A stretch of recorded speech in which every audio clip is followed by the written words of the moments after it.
week into my course, and I had an engine fire whilst flying solo. My engine flared up at around about 800 feet.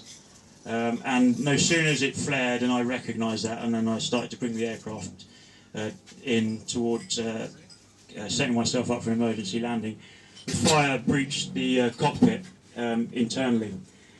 And I was suddenly in a terrible situation where I'm bringing the aircraft in, the fire's building up and up and up. And basically by the time I brought the aircraft down to a low level, the fire became a complete blazing inferno inside the cockpit. It was up to my head and neck.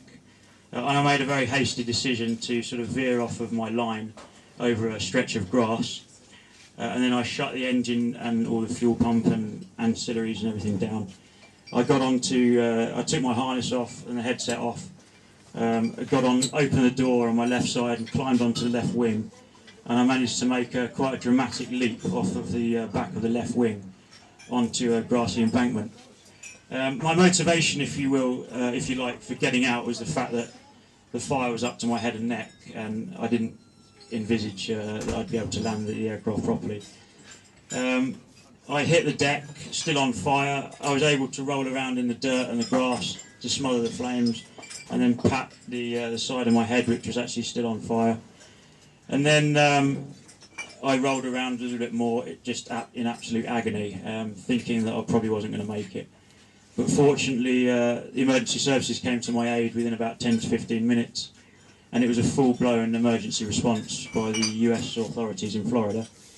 And to cut a bit of a story short there, I was airlifted to an amazing medical facility in Florida where they managed to save my life over the course of the next 6 months. They put me into a drug-induced coma and obviously looked after me round the clock. And then after approximately 6 months I was repatriated back to the UK, and I found myself waking up actually for the first time since the day of the accident when I remember being airlifted. But I found myself waking up in Chelmsford in Essex. It was a bit of a shocker, to be honest. The nurses coming up to me and saying, "Do you remember what happened?" I said, "Well, yes, actually I do, because I didn't sustain a head injury."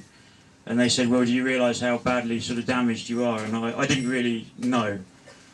But I had an understanding that it was bad when I looked down and I could just see sort of head to toe in bandages. They needed to teach me to walk again, and they needed to teach me to feed myself, and all the usual things we take for granted, like brushing your teeth, etc., etc. And that took quite a long time. There was a lot of pain and